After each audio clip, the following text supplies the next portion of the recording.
recently got sucked into the drama on the physical plane. So I got pulled into the story. I've and after. So I used the question to my heart, what's the point? What's the point of anything?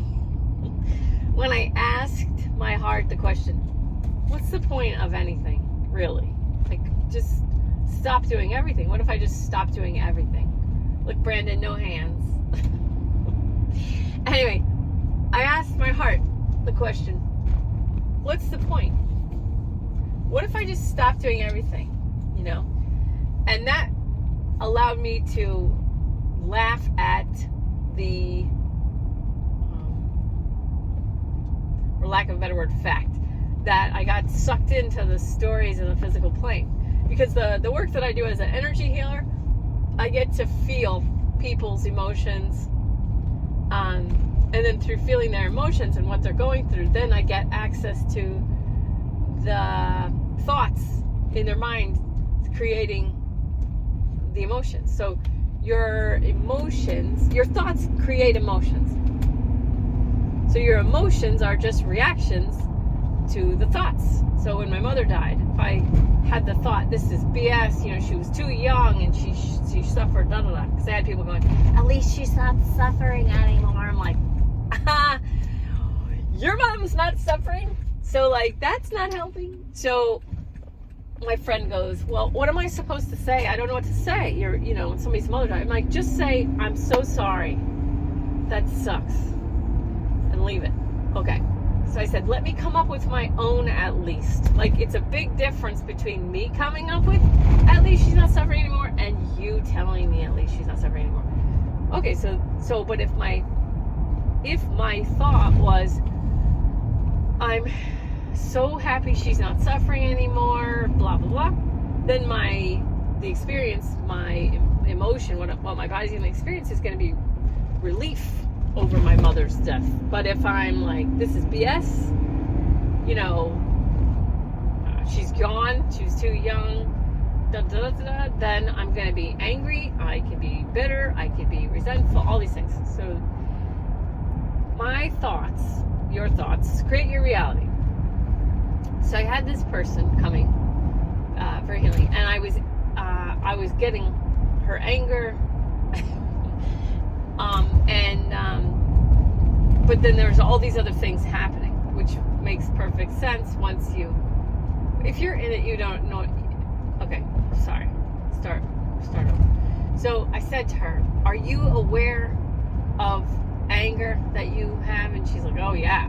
I was like, okay, great, because that makes me know. That helps me.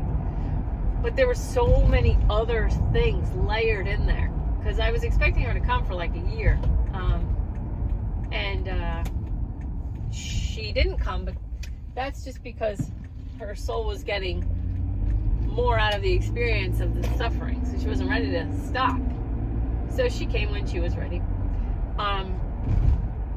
What happened was there was such a high level of stuff going on, so many different emotions and so many different, like it was like nets, it was like spider webs everywhere that go across, sideways, up and down, they cross over each other. So like then I get in there and I clean out the spider webs. All right. What happened was, she and I have these two other men clients that the three of them have this thing, and it's pretty heavy because they're the other people are pretty regular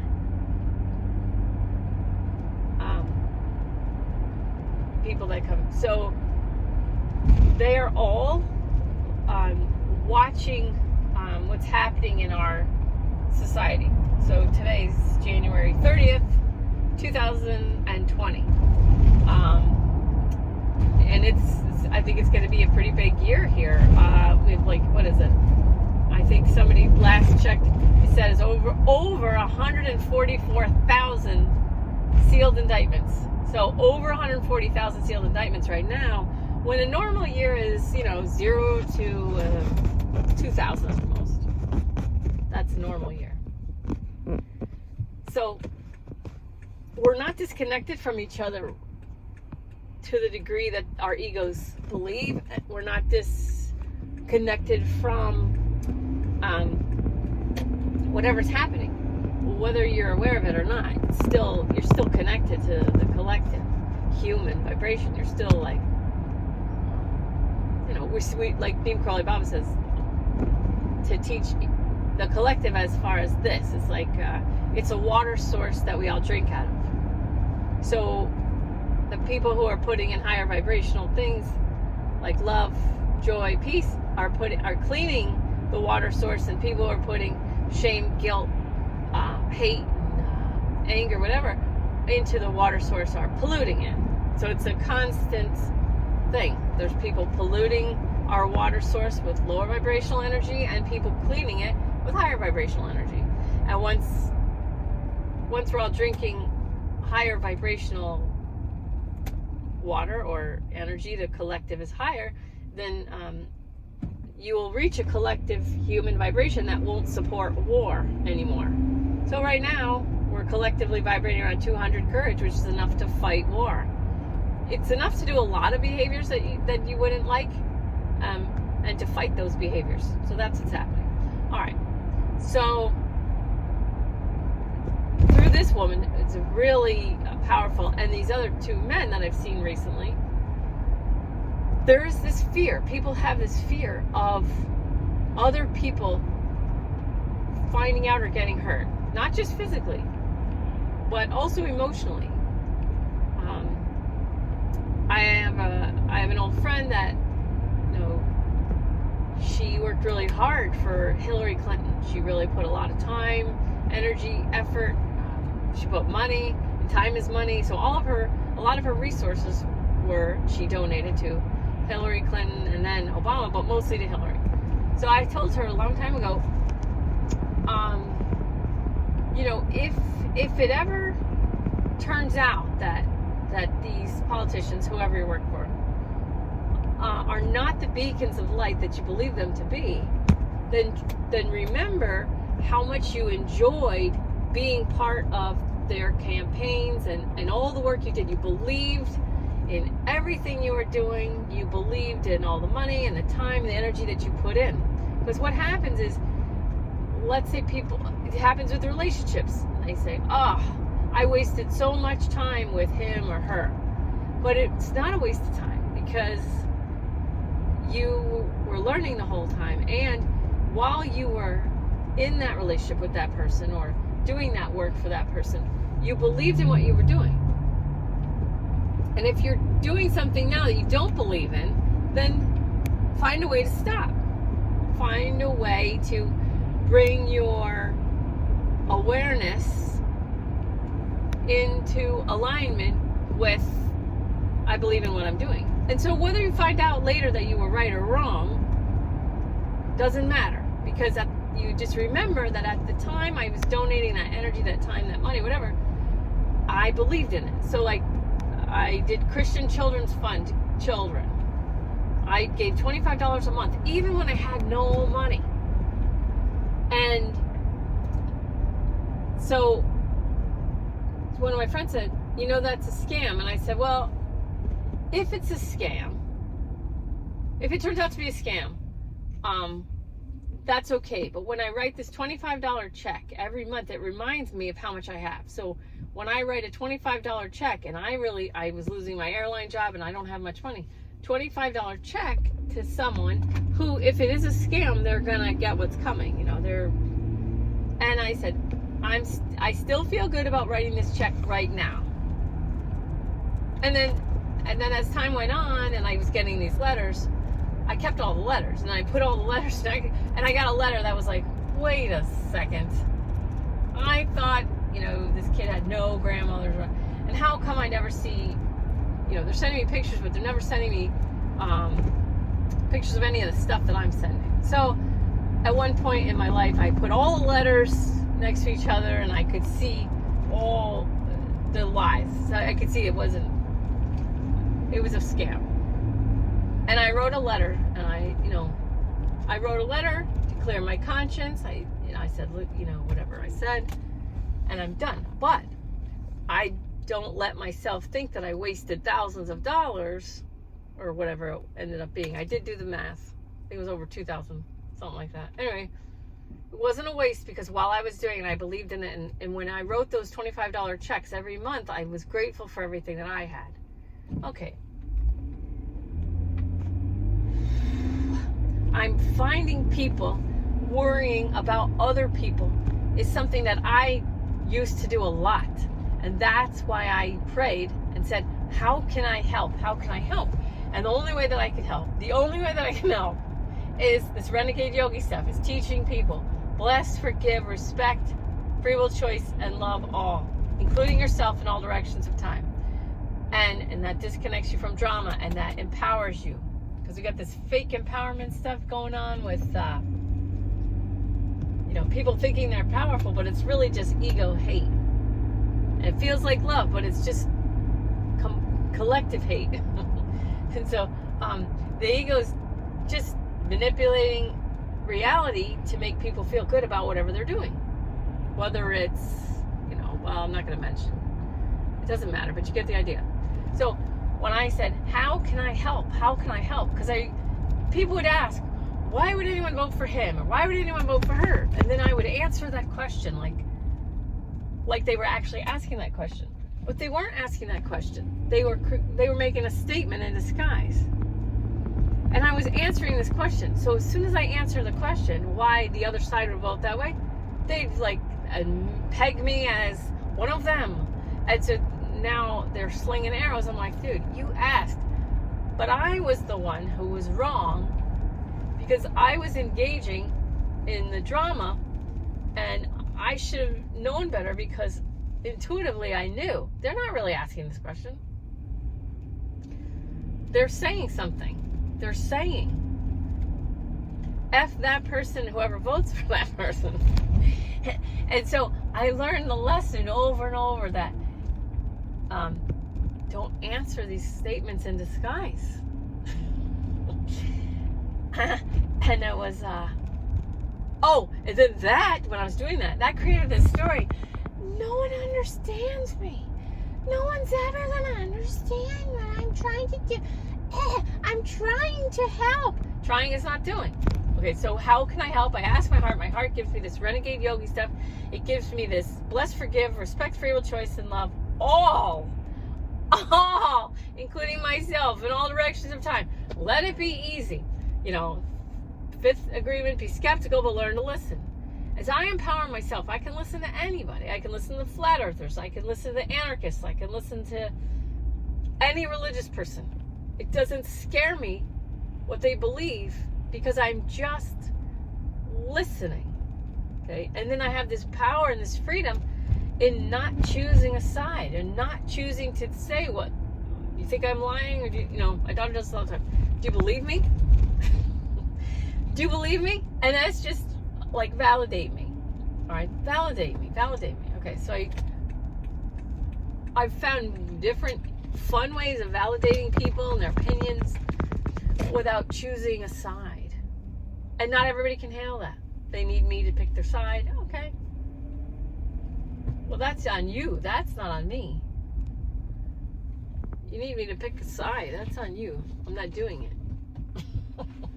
I'm not going to reduce my freedom by picking one side of a situation that's not winnable, or what's the expression? Zero sum game, something like that. Upside. You guys are so patient. All right, I'm going to do this. All right. So my trigger was I worried about all these people. Oh my God, what if these people find out this? Oh my God, these people. Oh my God, what if people find out? Oh. So I started Renegade Yogi. Bless, forgive, respect, love. All, relax. Okay. So now I'm getting these clients who have this anxiety, this low-level fear, this anxiety really about other people, because the truth is people really do care about each other, and people really do want everyone else to be happy. They have a different way, they have different ideas about how to make it happen, But, you know, if you volunteer in a kindergarten classroom and you give the kids a team building exercise, you're going to see different, that they fight too, you know, about how to fix, how to do. There's an incredible program called Odyssey of the Mind where they have to work together in teams. And I mean, if everybody did Odyssey of the Mind, it would be a cool, you'd get it. More people would understand.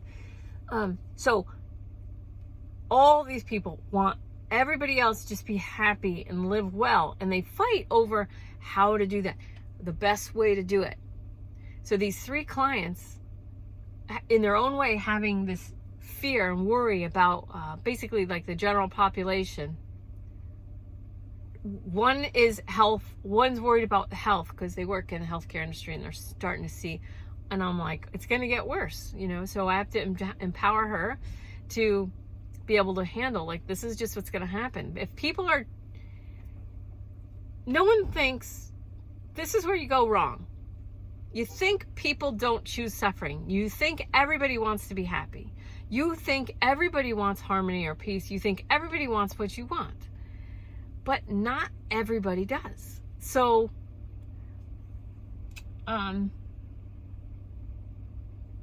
the people who really want it end up taking the time to look up the opposing opinion and take time, like look into why people don't want vaccines, or look into why people think the earth is flat, or look into why people vote for the person you think they shouldn't vote for. Look into why. Listen to them. And then if you listen to enough people, or trans, all these things, people that you don't agree with, people you think are crazy or whatever, instead of calling them crazy, like Dave Chappelle says, you know, that's the meanest thing you can do, is to call somebody crazy because you dismiss them. Anyway, you just do a little bit of time and look in for yourself, do some research on why do they think like that, you know.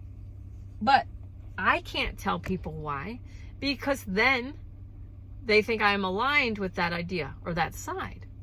So if somebody's asking me, why would they fill in the blank, I have to remember that this person doesn't actually want the answer. This person is angry or mad or frustrated or whatever, that somebody thinks that way, and then they could do their own, they have access to the same stuff I do, so they could do their own research.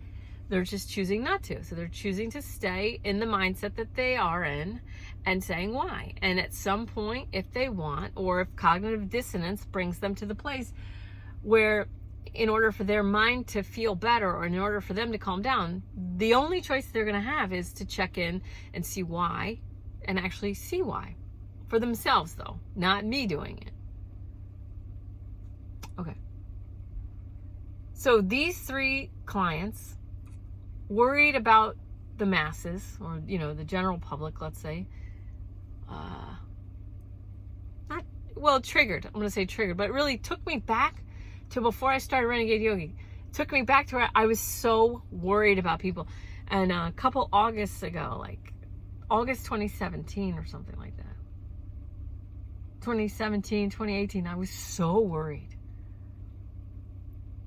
that if people knew what was happening, like to children and all this, oh my God, people are gonna lose their minds. Oh my God, and it didn't happen. It didn't happen. More people found out, of course, but it was very slow, and they came through it, and they found their way to me, and they found their way to whatever information sources. I had a friend who, she had to like check out. She found out all this stuff. She got off Facebook. She got off all social media. She just made different choices in her life, but she's fine. So what I was worried about happening never really happened, but I was really worried about the general public. I was worried about the masses. I was worried about everybody. So I had this person recently, and it was really extreme.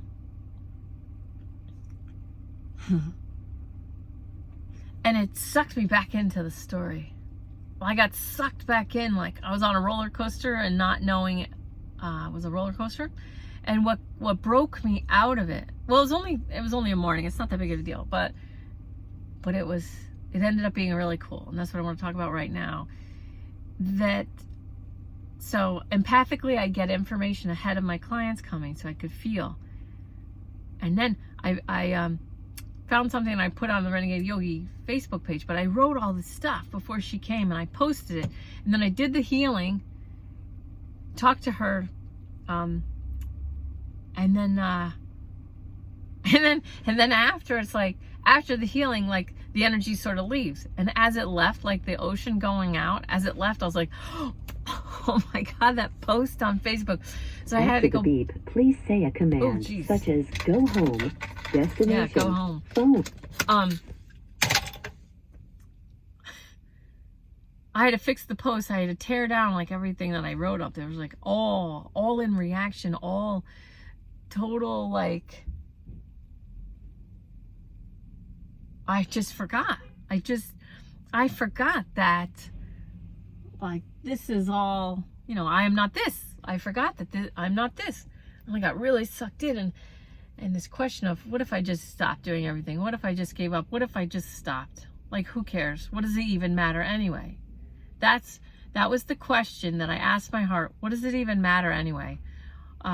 What if I just stopped doing everything? What if I just gave up everything? What if I stopped doing everything? And I got to the place where I just let go of everything. And then that's when I was like, oh, I was just in a play for the last few hours.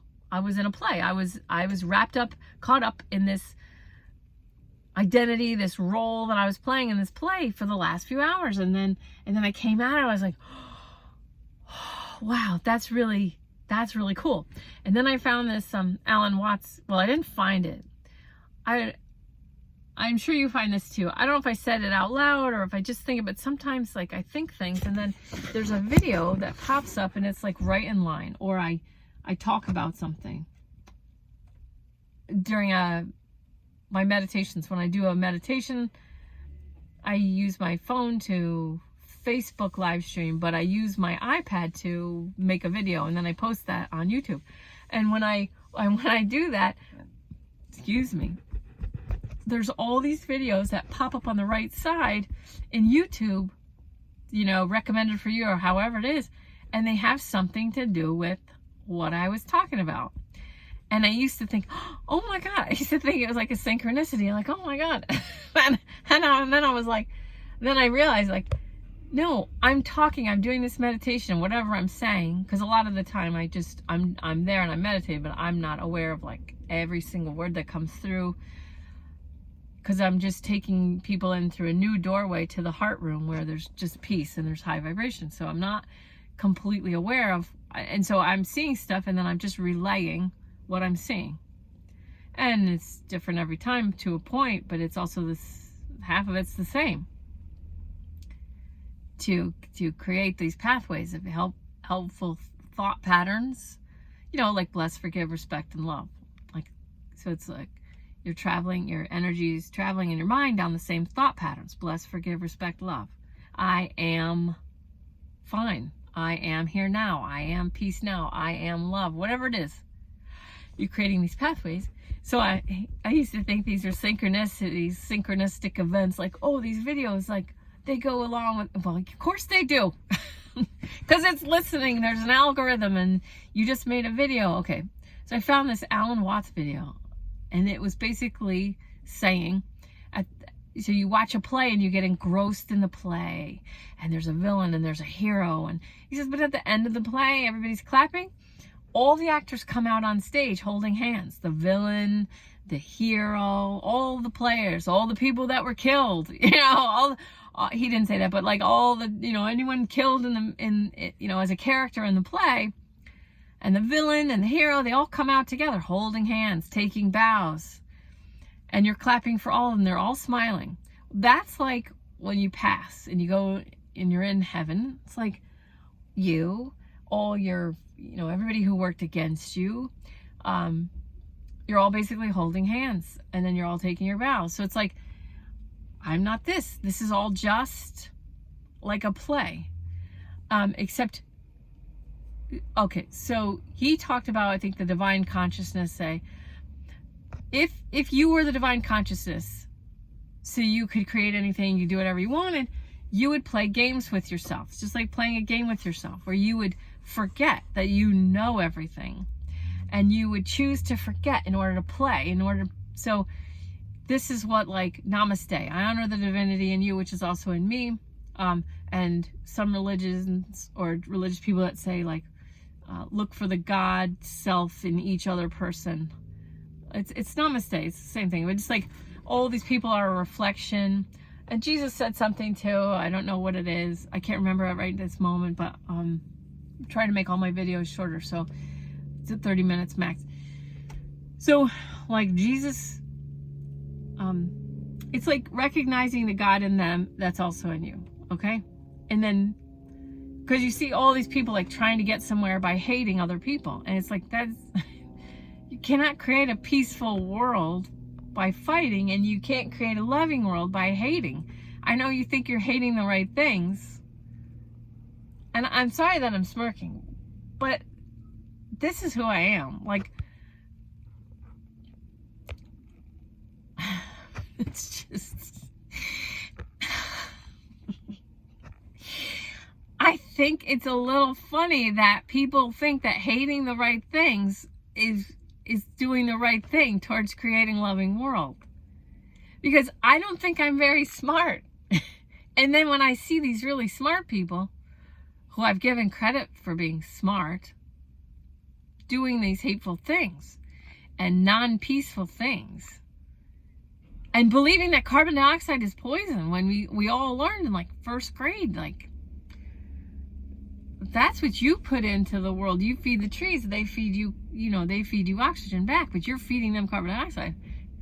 And, it used to be scary to me that, oh my God, all these people really, like, they really think that, pollution is something we need to, yes, pollution, let's fix that. But how does moving, if a company's polluting and you just kick them out of the United States and they go to China, they're still polluting. Like, how is that better? It's not. They're, at least if you keep them in the United States, someone will come up with a way to clean the pollution or something. But just like sweeping it under the rug, it's like, it's still there, it's just under the rug. Okay, so I used to be weird for me, because I don't think I'm very smart, and then all of a sudden these really smart people are thinking these really dumb things, and I'm like, you don't see, like, how carbon dioxide, you can't measure it, because if everybody exhaled at the same time, it'd be one, and there's people living and dying, and then there's animals living and dying, and trees, living and dying. So, and it's 0.04% by volume in our atmosphere, and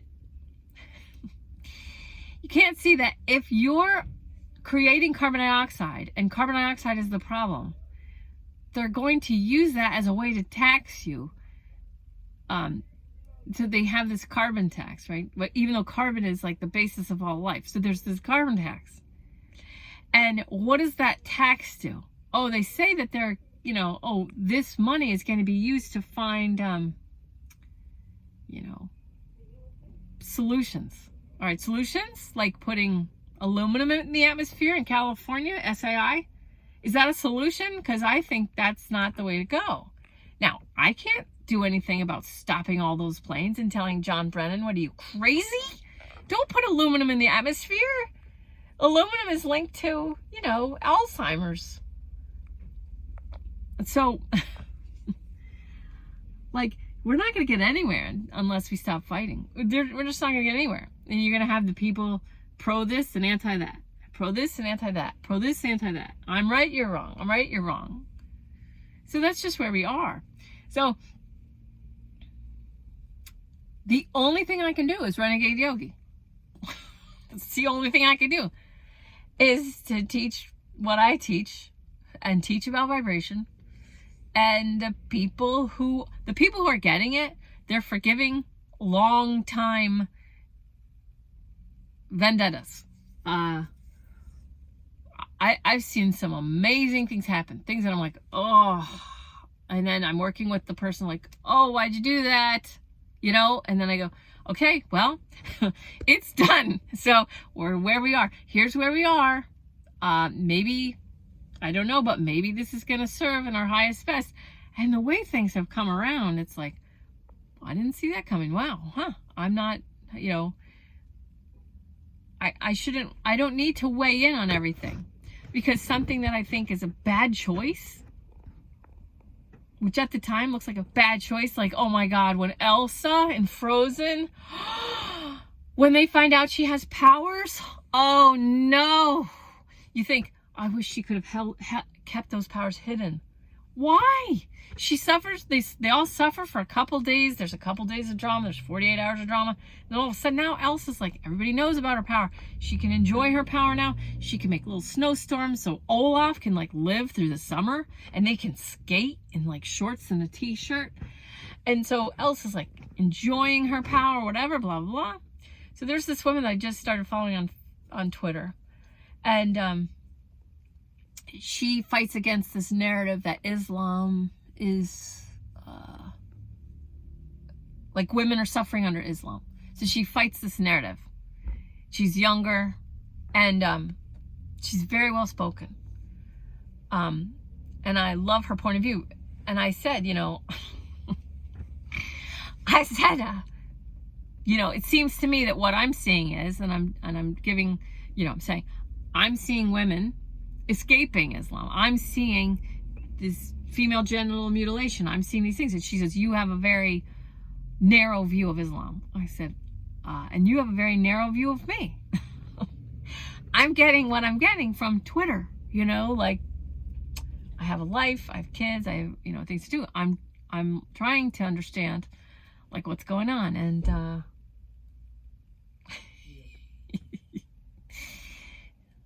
I said, if that's not good enough for you, then that's your issue, not mine. So now I'm following her and listening to a lot that she says. And she said something like, I'm going to finish with this. I'm sure that Somaliland, it's all these girls, young girls, all in black, you know, wearing all black. And someone had said something like, we got to do something, we have to help these girls, whatever. And so this person I just started following, this younger girl, she says, bashing that person, but then saying like, I'm sure Somaliland will be like extremely successful. Not successful, but like a word like success. If all these girls just follow, you know, the rules of Islam. And I said, we have different. So I said, what if one of those girls wants to take off the black cloth? What happens? What happens to any girl who wants to take, because there was like hundreds of them. I said, what happens to the girls that want to take off that black cloth? What happens? And I said, we have different ideas of success. Different, so we're all using the same words, you know? So in her mind, when she thinks, if everybody just follows the rules of Islam, this country will be very successful. And I'm thinking, okay, your definition of success is slightly different than mine. So it's like, just like Nima Karli Baba says, like, words are a minefield. But we're all here together. We need to be able to talk to each other. That's why I just love the comedians right now, because they're just poking all the bears they can poke. And it's fun. We're all here at the same time. And, you know, I know that this girl on Twitter probably hates me or thinks she hates me, but I love her. I really love her. I love that she is clear-minded and shares her point of view. I don't necessarily agree, but I don't have to disagree. But I mean, I love that she's happy with her rules of Islam. I love seeing people who are happy. And that's how most people are. So,